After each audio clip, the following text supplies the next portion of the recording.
네, 안녕하세요. 박수진 선생님이고요. 오늘은 곱의 법칙에 대해서 한번 공부를 해보도록 하겠습니다. 여러분, 지난 시간에 뭐에 대해서 배웠냐면 합의 법칙에 대해서 배웠잖아. 근데 오늘은 곱의 법칙이란 말이야. 곱은 뭘까? 곱은 곱셈이죠. 그쵸? 곱셈. 합은 덧셈이었다면 곱은 곱셈, 곱하기입니다. 그러니까 곱하기에 대한 법칙이라는 거죠. 자, 한번 내용을 먼저 살펴보도록 할게요. 자, 두 사건 A, B에 대해서 자, A가 일어나는 경우의 수를 M개라고 합시다.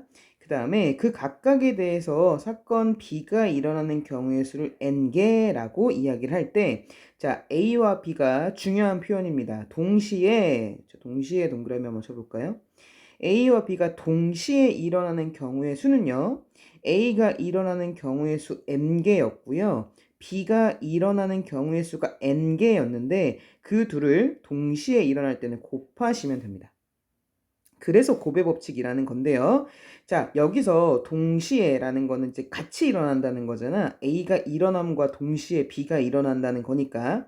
근데 이거를 수학적으로 좀 다르게 표현할 수도 있습니다. 어떻게 표현할 수 있는 거냐면 A 그리고예요. 그리고 B라고 이렇게 표현할 수도 있습니다. 그러니까 동시에 일어난다는 건 둘 다가 일어난다는 거잖아. 그러니까 A and죠. A와 B. 그쵸? A 그리고 B. A와 B. 이걸 그리고라고 이야기할 수도 있고요. 그 다음에 동그라미 2번 A와 B가 연이어. 결국엔 연이어서 뭔가를 한다는 것도 동시에 일어난다는 것과 비슷한 맥락이 되게 됩니다. 뭐 예를 들어서 여러분 뭐 생각을 한번 해봅시다. 여러분이 햄버거 집에 햄버거를 먹으러 갔어요. 근데 햄버거 하나를 시키고 콜라를 하나 시켰단 말이야. 그러니까 햄버거와 콜라를 동시에 먹었다는 것. 그럼 입안에 어떤 일이 벌어져? 햄버거와 콜라가 두 개가 섞이게 되겠지. 근데 이번엔 햄버거를 먹고 그리고 연이어서 콜라를 마셨어. 그래도 입안에서는 어떻게 돼요? 햄버거와 콜라가 뒤섞이고 있겠죠. 연이어서 바로 먹는 거니까.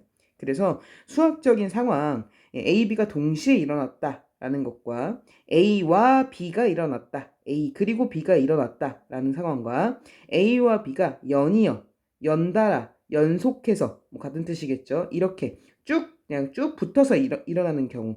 이 모든 경우는 전부 다 같은 상황이라고 맥락적으로 이해하고 그때는 곱의 법칙을 쓰는 게 맞습니다.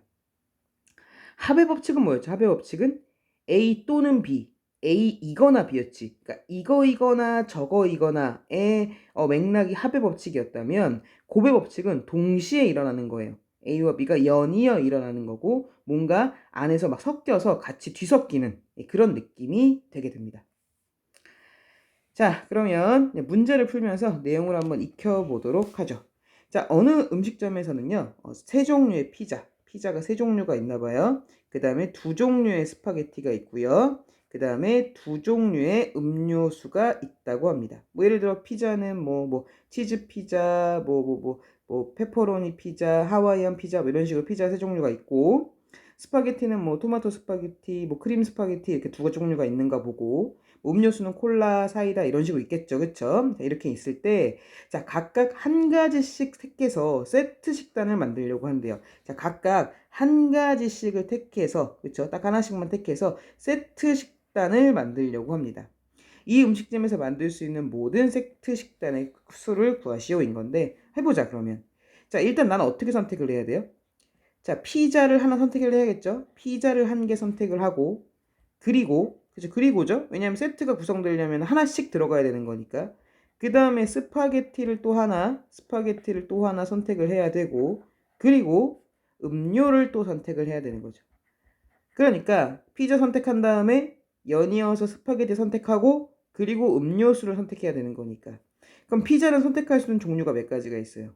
세 가지가 있고, 스파게티는 선택할 수 있는 종류가 몇 가지가 있어요?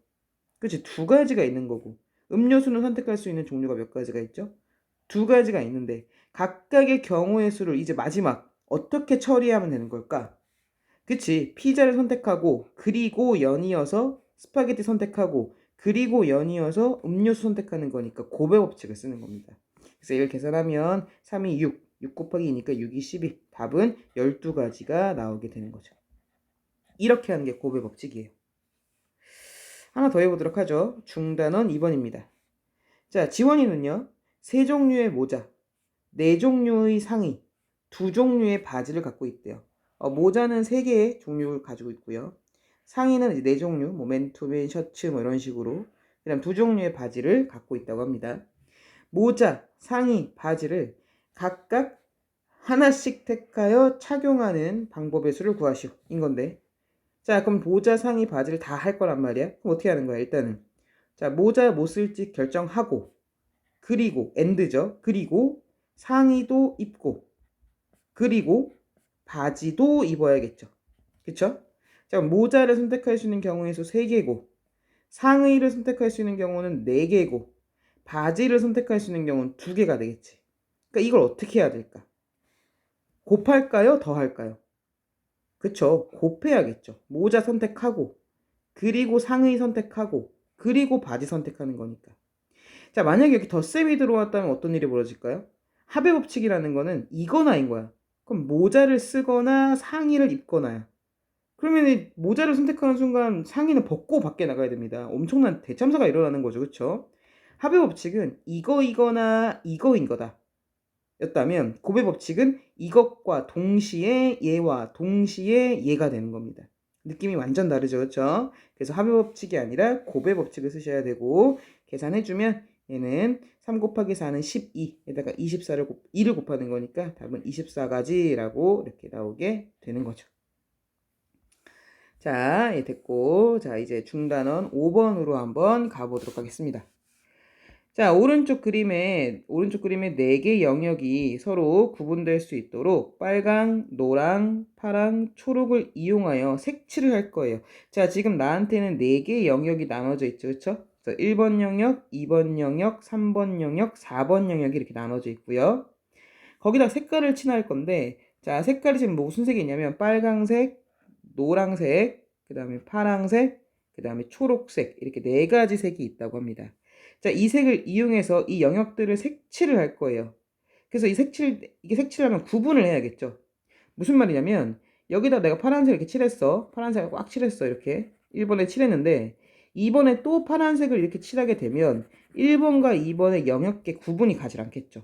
그렇죠? 이렇게 되면 안 된다는 겁니다. 그래서 만약에 1번에 파란색을 이렇게 칠했다면, 그렇죠? 빨간색 이렇게 칠했다면 2번에는 영역이 구분돼야 되는 거니까 빨간색으로 이렇게 칠해줘야 된다는 거예요. 이렇게. 그렇죠?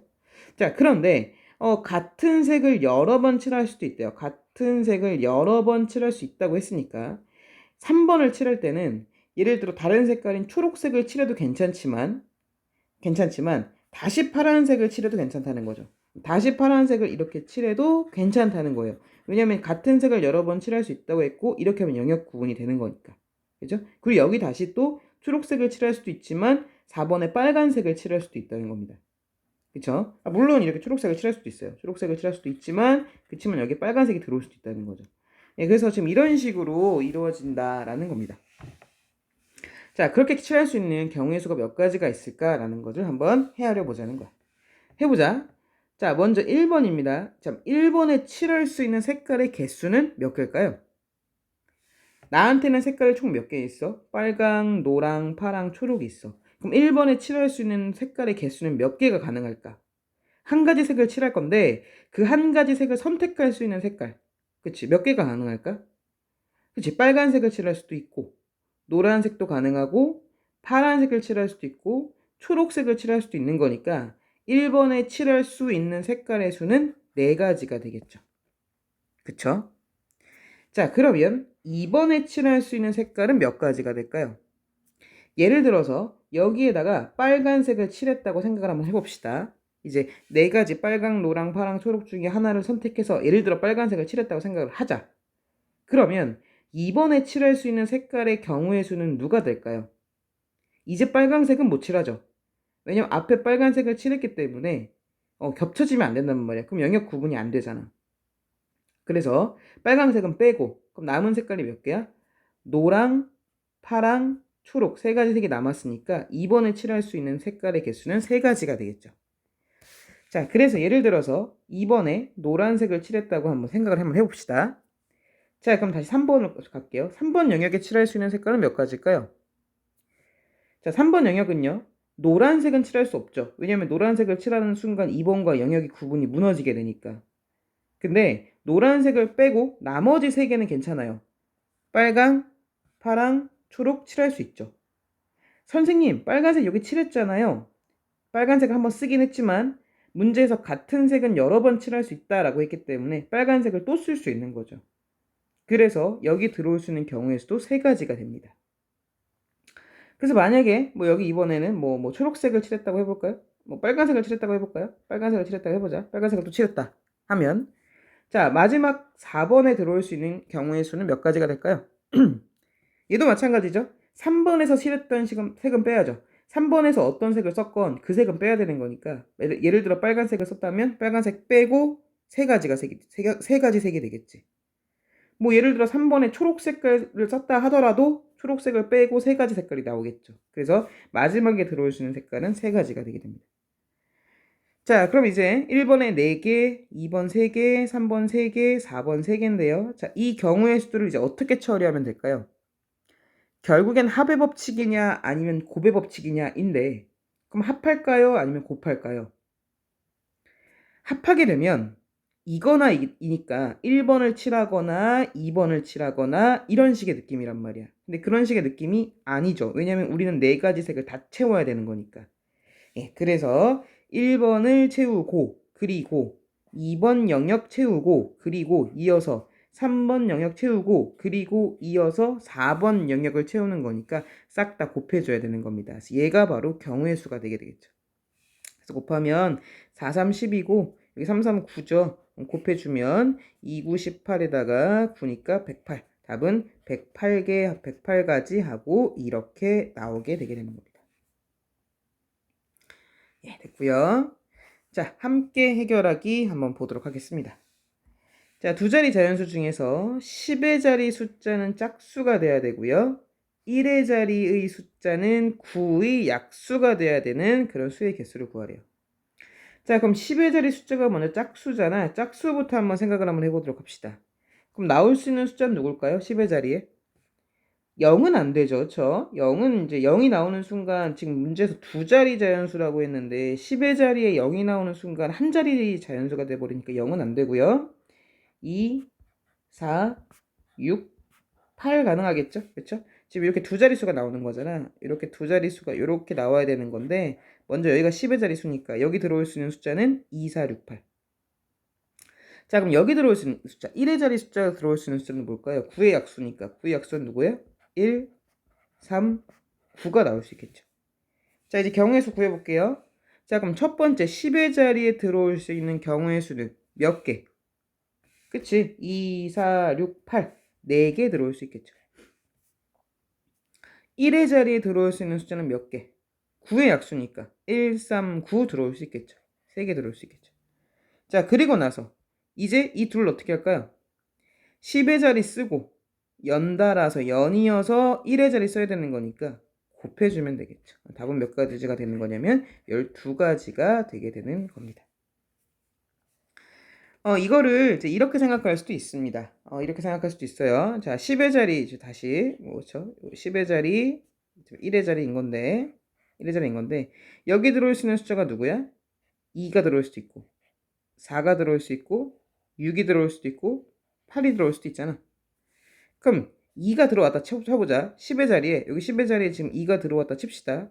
자, 그럼 여기 1의 자리에 숫자를 쓸 건데 1의 자리에 들어올 수 있는 건 누가 들어올 수 있는 거냐면 2일 때 1이 들어오거나 2일 때 3이 들어오거나 2일 때 9가 들어올 수도 있는 거죠. 마찬가지입니다. 4일 때 1이 들어오고 4일 때 3이 들어오고 4일 때 9가 들어올 수도 있고요. 6일 때 139가 들어올 수 있는 거고 8일 때도 139가 들어올 수 있는 거죠. 그러니까 몇 개가 되는 거야? 하나, 둘, 셋, 넷, 다섯, 여섯, 일곱, 여덟, 아홉, 열, 열하나, 열둘 해서 12개가 나오게 되는 겁니다. 이렇게 생각할 수도 있어요. 그래서 앞에 나올 수 있는 거 4가지, 그리고 그 각각의 경우에 대해서 3가지씩 더 있는 거지. 그래서 4 곱하기 요 4가지 4 곱하기 3이 되게 되는 겁니다. 자, 이런 걸 뭐라 하냐면 수형도라고 해요. 수형도라고 합니다. 그러니까 수가 뭐 이렇게 가지친다라는 뜻이 돼요. 가지치기. 그렇죠? 이게 지금 가지치기인 거잖아요. 가지치기를 나타낸 그림이다. 수형도라고 합니다. 그래서 이렇게 생각할 수도 있어요. 그래서 요런 식의 그냥 사실 이 문제는 수영도를 그리는 것보다는 그냥 이렇게 바로 그냥 이렇게 곱의 법칙을 써서 나오는 게 훨씬 편하긴 한데 이게 잘 떠오르지 않을 때에는 수영도를 그림으로써 문제를 해결하는 것도 좋은 방법 중에 하나입니다. 자, 그거를 대표적으로 수영도를 쓰는 문제가 문제 8번이에요. 문제 8번을 같이 한번 보도록 하겠습니다. 자, 다음 식을 전개했을 때 모든 항의 개수를 구하시래요. 자, 모든 항의 개수를 구하는 겁니다. 그러니까 이걸 전개하는 거잖아. 그럼 어떻게 전개되겠어? P가 일단 전개되는 게 이렇게 전개돼서 PA제곱, 이렇게 전개돼서 OPAB, 이렇게 전개돼서 PB제곱 이렇게 나오겠죠? 또 마찬가지로 얘가 이렇게 전개할 때마다 마다 항이 나오겠죠. 그렇죠? 그 항의 개수를 구하라는 겁니다. 사실 얘는 이제 항이 두 개밖에 없기 때문에 크게 어렵지 않거든. 그래서 한번 보면 자, 이제 P가 있고요. 먼저 그 다음에 Q가 있겠죠. 그럼 P가 이제 다음 전개가 되면서 항을 만나지. 누구를 만나? A제곱을 만나고 그 다음에 OAB를 만나고 그 다음에 B의 제곱을 만나면서 PA제곱이라는 항이 생기고 OPAB라는 항이 생기고 PB제곱이라는 항이 생기게 되겠죠. 그쵸? 어쨌든 나는 그 항이 어떤 건지를 구하는 게 아니라 개수만 구하는 거니까 그냥 이렇게 가지치기만 하는 겁니다. Q도 마찬가지죠. Q도 세 개를 만나겠죠. A제곱 만나고 OAB 만나면서 하나의 항이 결정되고 B제곱을 만나면서 하나의 항이 결정이 되겠죠. 그래서 총 몇 개가 나오는 거예요? 하나, 둘, 셋, 넷, 다섯, 6개. 따라서 답은 6가지가 나오게 됩니다. 자, 근데 이 원리를 가만히 살펴보면 어떻게 되게 되는 거예요? 지금 여기 항이 두 개가 있는 거잖아. 항이 두 개가 있는 거니까 여기 P하고 Q가 생긴 거죠. 그래서 두 개가 나온 거고. 그 다음 여기는 지금 항이 세 개가 있는 거잖아. 그래서 그때마다 세 개씩이 나오는 거죠. 그쵸? 그때마다 세 개씩이 이렇게 나오게 되는 겁니다. 그러면 그게 이제 되려면 어떻게 된 거야? 결국엔 6이라는 숫자가 나오려면 요 두 가지고 그때마다 세 가지가 붙는 거니까 이어서 세 가지가 붙는 거니까 곱하기 있구나. 그래서 얘가 6가지구나 라고 이렇게 눈치를 챌 수 있다고요. 그러면 괄호 1번을 통해서 좀 더 복잡한 괄호 2번으로 가겠습니다. 그럼 괄호 2번은 사실은 이제 이거 이렇게 전개하고 또 이렇게 전개하고 요렇게 전개하고 해야 되는데 이게 너무 개수가 많으니까 이렇게 쭉 화살표를 쓸 게 아니라 A와 B가 있고 그 다음 A랑 B가 이번엔 누구를 만나요? 그 다음 거 C하고 좀 넓게 그릴게요. 그 다음 거 C하고 D를 만나겠죠. 얘도 마찬가지로 C하고 D를 만나고 그 안에서 A와 C가 만난 다음에 또 누가 만나는 거예요? E를 만날 수도 있고 F 만날 수도 있고 G 만날 수도 있고 H 만날 수도 있는 거죠. 마찬가지죠. D도 E 만날 수 있고 F, G, H 만날 수 있다. 마찬가지로 자 이거 조금만 내려 그리겠습니다. 또 겹칠 것 같아서 좀만 내려서 네. 마찬가지로 C도 네. C도 4개 만날 수 있죠. E, F, G, H 만날 수도 있고 D도 E, F, G, H 만날 수 있는 거죠. 그럼 몇 개가 되는 거예요? 하나, 둘, 셋, 넷, 다섯, 여섯, 일곱, 여덟, 아홉, 열, 열하나, 열둘, 열세, 열네, 열다섯, 16개다. 따라서 16가지입니다. 라고 이렇게 풀어도 괜찮습니다. 가지치기로. 아니면 첫 번째 요 두 개를 선택하고 두 개 중에 하나니까 두 개 선택하고 그리고 여기 두 개 있으니까 두 개 선택하고 그리고 여기 4개 있으니까 4개를 선택하는 거니까 그리고서 얘는 첫 번째 두 개 중에 하나니까 두 개 선택하고 그리고 둘 중에 하나 선택하고 그리고 4개 중에 하나 선택하는 거니까 이어서 선택하는 거니까 곱하기다. 그래서 16가지다 라고 이렇게 생각을 해도 괜찮다는 겁니다. 그래서 항의 개수를 구할 때는 결국에는 이 곱셈의 덩어리들의 개수, 그렇죠? 이 괄호에 있는 덩어리들의 개수를 각각 쓴 다음에 싹 다 곱해버리면 되는 거겠죠. 자, 이렇게 일반화해서 생각을 할 수도 있습니다. 자, 됐고. 자, 그러면 중단원 6번입니다. 자, 휴대전화 매장에서 일하는 경수의 형은 휴대전화 기기, 통신사, 요금제를 택하는 방법마다 안내문을 한 가지씩 만들기로 했습니다. 자, 휴대전화 기기에 대한 안내문, 통신사에 대한 안내문, 요금제를 택하는 방법에 대한 안내문, 이렇게 세 가지를 만들기로 했대요. 근데 매장에서 취급하는 휴대전화 기기는, 자, 휴대전화 기기는 4종류가 되게 되겠죠. 그 다음에 통신사는 3종류, 뭐 SK, LG, KT 뭐 이런 거겠죠. 그다음에 요금제는 통신사마다 각각 5종류가 있다고 할 때 형이 만들어야 될 안내문은 모두 몇 가지일까요? 자, 형은요 무슨 안내문을 만들어야 돼요? 휴대전화 기기에 대한 전화 기기에 대한 안내문을 만들어야 되고요. 통신사에 대한 안내문을 만들어야 되고요. 그 다음에 요금제에 대한 안내문을 만들어야 됩니다. 다 만들어야 되는 거죠. 휴대전화 기기에 대한 안내문 만들고, 그리고 통신사에 대한 안내문 만들고, 그리고 요금제에 대한 안내문을 만들어야 됩니다. 이거 만들거나 이거 만들거나 이거 만들거나 뭐뭐 하거나가 아니라 이것도 만들고, 그리고 이어서 이것도 만들고, 그리고 동시에 이것도 만들어야 된다는 거야. 그럼 휴대전화 기기는 몇 개 있는데요? 4개 있고요. 통신사는 3개의 종류가 있고, 요금제는요, 통신사마다 5개의 종류가 있다고 했으니까 이걸 어떻게 해줘야 될까요? 곱해야겠죠. 그렇죠? 곱해줘야 됩니다. 계산하시면 4, 5, 20, 2, 3, 60, 답은 60까지 하고 나오게 되겠죠. 이렇게 많이 만들어야겠네요. 그죠? 이렇게 구하시면 됩니다. 곱해 법칙이고요. 자, 마지막 문제입니다. 대단원 5번. 자, 오른쪽 그림과 같이 네 지점 A, B, C, D를 연결하는 도로망이 있대요.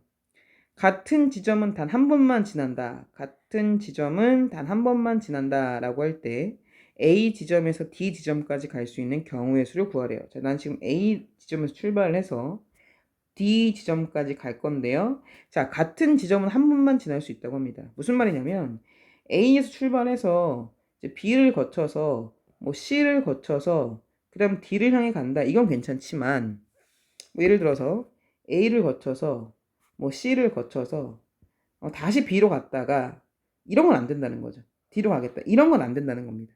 그죠? 한 번만 거쳐가는 건 괜찮은데 왔다 갔다 하면서 2번 들어가는 건 안 된다라는 거지. 자, 그럼 이제 한번 구해보도록 합시다. 자, A에서 시작을 해서 D로 갈 겁니다. 그럼 어떻게 가야 될까요? A에서 출발을 해서요. 그 다음 먼저 누구를 향해 가야 될까요? B를 거쳐 가야겠죠? B를 거쳐 간 다음에 그 다음에 D를 향해 가는 이 경우가 있을 수 있겠죠. 그렇죠? A에서 B를 거쳐서 D를 향해 가는 경우가 있을 수 있고요.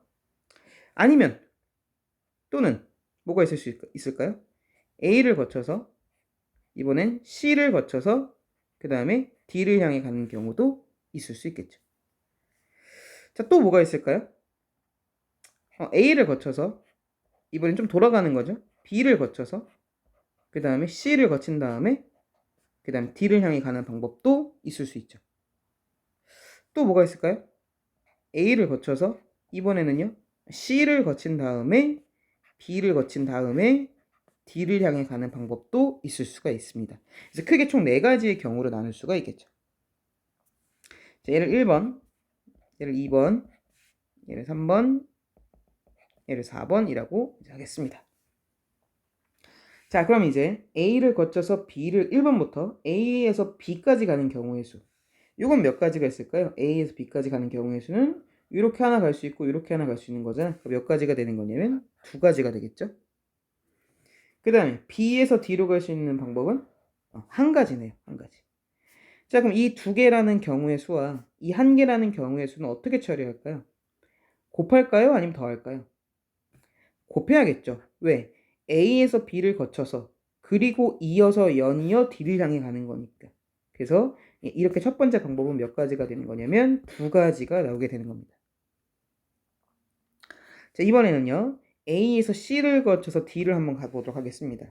A에서 C를 거쳐서 A에서 C까지 가는 경우의 수는 몇 개가 있나요? 3개가 있죠? 3개가 있고요. C에서 D를 향해 가는 방법은 두 가지가 있네요. 얘는 두 가지가 있겠죠. 그럼 얘도 마찬가지지. A에서 C를 거쳐서 그리고 이어서 연이어 C에서 D로 가는 거니까 곱해줘야겠죠. 이 가지 경우의 수는 6가지가 나오게 됩니다. 자, 3번입니다. 자, 3번은요. A에서 B를 거친 다음에 B에서 가볼까요? A에서 B로 가볼까요? A에서 B로 가는 경우는 두 가지죠. 그쵸? 두 가지고 이 노란색으로 하니까 너무 그쵸? 좀 지울게요. 요거는 살짝 겹치니까 살짝 지우고 자, 보라색으로 A에서 B를 향해 가는 경우는 두 가지죠. A에서 B를 향해 가는 경우 두 가지고 자, B에서 C를 향해 가는 경우는 한 가지죠. 한 가지고요. C에서 D를 향해 가는 경우는 여기 두 가지죠. 그렇죠? 두 가지. 얘도 마찬가지로 A에서 B까지 가고 그리고 이어서 B에서 C까지 가고 그리고 이어서 C에서 D까지 가는 거니까 곱해주면 네 가지가 나오게 되겠죠. 자, 마지막. 자, 이번에는 A에서 C, B, D로 한번 가보도록 하겠습니다. 무슨 색으로 할까요? 이번에 초록색으로 한번 해볼까요? A에서 C는 하나, 둘, 세 가지죠? A에서 C는 세 가지.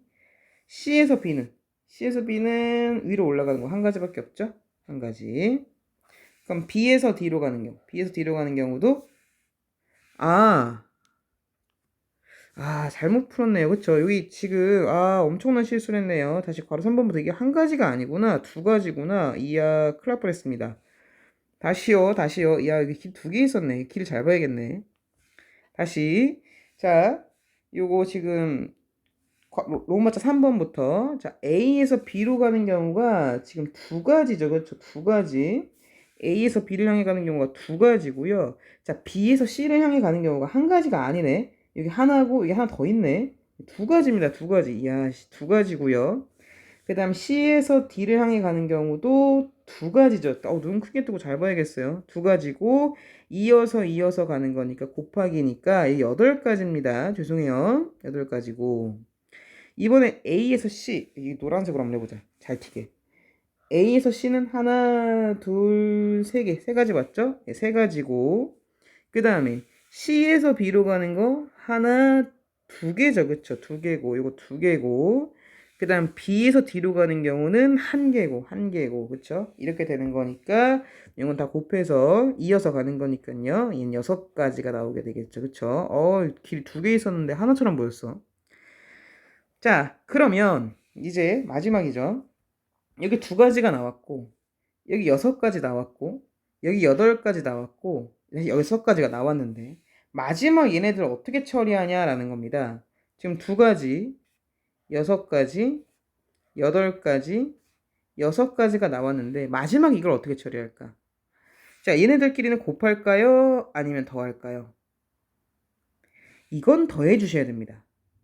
왜냐하면 경로가 1번처럼 가거나 아니면 2번처럼 가거나 또는 3번처럼 가거나 아니면 4번처럼 가는 거잖아. 곱하기는 동시에 해요. 그럼 1번처럼 감과 동시에 2번을 가야 돼. 이건 말이 안 되지. A가 B로 가면서 동시에 어떻게 C로 가겠니? 그러니까 얘는 동시에 상황이 아니라는 겁니다. 1번으로 가거나 아니면 2번 길로 가거나 3번 길로 가거나 또는 4번 길로 가는 거니까 마지막에 얘네들은 더하기로 처리를 해주셔야 돼요. 그래서 합의 법칙과 곱의 법칙이 문제 섞여 나올 때가 좀 어렵습니다. 잘 구분하셔야 되고 얘를 더해주면 이거 두 개 더하면 8이죠. 그럼 8이 16, 그럼 16이랑 6 더하면 되는 거니까 얘 답은 22가지 하고 이렇게 나오게 되겠죠. 예, 됐나요? 그래서 마지막 문제가 합의 법칙과 곱의 법칙이 섞여서 나오는 문제니까 요거를 가지고서 합과 곱의 법칙이 무엇인지 좀 의미를 잘 이해하셨으면 좋겠습니다. 자, 예, 됐고 오늘은 여기까지만 하도록 하겠습니다. 곱의 법칙 어떤 의미인지, 합의 법칙은 또 어떤 의미인지 곱과 합을 잘 구분하는 연습을 해주시기 바랍니다. 오늘 수업 여기까지 할게요. 수고 많으셨습니다. 안녕.